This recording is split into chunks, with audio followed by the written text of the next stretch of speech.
సామాన్యుని నడ్డి విరిచేలా కూటమి ప్రభుత్వం విద్యుత్ ఛార్జీలు పెంచిందని వైసీపీ నేతలు అంటున్నారు. దాన్ని ఏ రకంగా చూడొచ్చంటారు? వైసీపీ నేతలు ఎలా అంటే దొంగే దొంగ అని అరుస్తూ ఉన్నట్టుంది. ఎందుకంటే గతంలో నాకు ఇది మాట్లాడుతుంటే ఒకటి గుర్తొస్తా ఉంది. జగన్మోహన్ రెడ్డి అప్పుడు వాళ్ళ చిన్న ఆయన్ని ఎవరు చంపించారు ఇప్పుడు మనందరికీ తెలుసు. జగన్మోహన్ రెడ్డి చంపించి ఆ రోజు మీడియా ముందుకు వచ్చి చంద్రబాబు నాయుడు గారి పైన దోయేశాడు. తర్వాత తేలింది ఏంది, తన సొంత చిన్నాన్ని తానే చంపించాడు. తన పక్కన ఎప్పుడు నిలబడి ఉండే స్తంభంలాగా అవినాష్ రెడ్డి చంపించాడని తెలుసు. ఇప్పుడు కూడా నిన్న కూడా పులివెందులకు వెళ్తే ఆ హంతకుని పక్కన పెట్టుకొని ఉన్నాడు ఈ జగన్మోహన్ రెడ్డి. ఈ రోజు కూడా ఏంటంటే విద్యుత్ ఛార్జీల్లో అతను పెంచి అతను చేసి 5 ఏళ్ళ అధికారంలో 10 సార్లు కరెంటు ఛార్జీలు పెంచావు. అదేవిధంగా రాష్ట్రం మొత్తం మీద 1,29,000 కోట్లు అప్పు చేసావు జగన్మోహన్ రెడ్డి. నువ్వు చేసి ఈరోజు ఏమీ తెలియనట్టు బయటకు వచ్చి నంగనాచిలాగా ఈరోజు కూటమి ప్రభుత్వం పైన దోస్తున్నాడు. సిగ్గుండాలి, మారు, పద్ధతి మార్చుకో. నీ నకిలీ రాజకీయాలు ఎవడికి తెలియవయ్యా. గతంలో ఒక మాట అన్నాడండి, పింక్ డైమండ్ అన్నాడు. ఆ పింక్ డైమండ్ 5 ఏళ్ళ నుండి నిరూపిలా. ఈ విధంగా ఏంటంటే తాను ప్రతిపక్షంలో విపక్షంలో ఉండేటప్పుడు ఏంటంటే అధికారంలో ఉండే ఆ కూటమి బురద జల్లడమే జగన్మోహన్ రెడ్డికి తెలుసు. ఛార్జీల గురించి మాట్లాడుతున్నావు. సరే, నీ అవినీతి అసమర్థత వల్ల 2019-24లో దాదాపుగా వినియోగదారులపై విద్యుత్ ఛార్జీల భారం 32,166 కోట్లు నువ్వు వేసింది వాస్తవం కాదా జగన్మోహన్ రెడ్డి? అదేవిధంగా విద్యుత్ సంస్థలపై నీ హయాంలో పెరిగిన అప్పులు అక్షరాల 49,596 కోట్లు. ఇది వాస్తవం కాదా జగన్మోహన్ రెడ్డి? అదేవిధంగా నీ అసమర్థత వల్ల జరిగిన నష్టం మొత్తానికి VTPS కృష్ణపట్నం థర్మల్ ప్లాంట్లు ఏర్పాట్లు జాప్యం వల్ల రాష్ట్రానికి అక్షరాల 12,818 కోట్లు నీ వల్ల నష్టం జరిగింది. దీనికి సమాధానం చెప్పయ్యా. పోలవరం హైడ్రో ఎలక్ట్రిక్ ప్రాజెక్ట్ జాప్యం నష్టం 4,737 కోట్లు. దీనికి సమాధానం చెప్పు.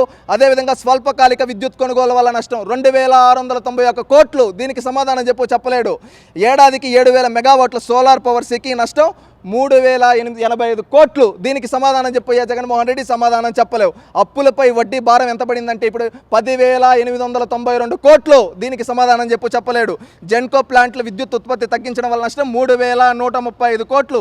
ఈ విధంగా లెక్కేసుకుంటూ పోతే 1,29,000 కోట్లు రాష్ట్రంపై నువ్వు వేసిన భారం. ఇది డైరెక్ట్ శ్వేతపత్రంలో కూటమి ప్రభుత్వం ఆ రోజు విడుదల చేసింది. ఆ రోజు నువ్వు ఎందుకు మాట్లాడలేదయ్యా? ఆ రోజు మాట్లాడలేదు. ఒక 3 నెలలు అయిపోయిన తర్వాత ఇప్పుడు 6 నెలల తర్వాత వచ్చి కూటమి ప్రభుత్వం పైన ఆ రోజు 2023-24 నువ్వు ఆ రోజు VRCకి పంపించి కరెంటు ఛార్జీలు పెంచుకోవచ్చని ఆమోదం తెలిపించింది నువ్వు. ఆ రోజు మీ బినామీ నాగార్జున రెడ్డి. దీనికి సమాధానాలు చెప్పు. సమాధానం చెప్పలేడు. బాగున్న విద్యుత్ని ఒకప్పుడు మనం రాష్ట్ర విభజన జరిగినప్పుడు చూసాం. రాష్ట్ర విభజన జరిగినప్పుడు రాష్ట్రానికి ఆ రోజు సంక్షోభంలో ఉంటే విద్యుత్ ఆ రోజు సంస్కరణలు తీసుకొని వచ్చి మిగులు విద్యుత్తుకు తీసుకొని వచ్చాడు చంద్రబాబు నాయుడు గారు. 2019లో దిగిపోయే నాటికి ఈ జగన్మోహన్ రెడ్డి ఏం చేశాడయ్యా? 2019లో వచ్చిన తర్వాత ఈయన ఏదో పెద్ద మేధావిలాగా PPL రద్దు చేశాడు. ఎవడు రద్దు చేయమన్నాడయ్యా ఆ రోజు? PPL రద్దు చేసి బొగ్గుని ఉన్నదానికంటే ఎక్కువ కొని నీ కమిషన్ల కోసం, మీ వాళ్ళ కమిషన్ల కోసం కమిషన్లు తీసుకొని రాష్ట్రం పైన సంక్షోభం నెట్టేసి నువ్వు ఈ రోజు విద్యుత్ కొనుగోలు పైన ఈ రోజు ధర్నా చేస్తుంటే జనాలు నవ్వుతూ ఉన్నారు. బాబాయిని చంపింది నువ్వే, ఆ రోజు పక్కన వాళ్ళపైన తోసింది నువ్వే, ఈ రోజు రేట్లు పెంచింది నువ్వే, ధర్నా చేసేది నువ్వే అని జనాలు నవ్వుతున్నారయ్యా జగన్మోహన్ రెడ్డి. ఇకనైనా పద్ధతి మార్చుకో. ఇలాంటి దొంగ ధర్నాలు, బురద జల్లడం ఆపు.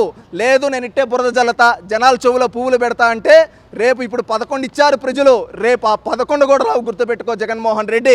ఇకనైనా ఒక హుందాతనంగా రాజకీయాలు చేయి, గౌరవంగా రాజకీయాలు చేయి. ఒక పలానా జగన్మోహన్ రెడ్డి గౌరవంగా రాజకీయం చేస్తాడని చెప్తాం. లేదు నేను ఇట్లే చేస్తా అంటే భూస్థాపితం చేస్తారు. గుర్తుపెట్టుకో. పద్ధతి మార్చుకో.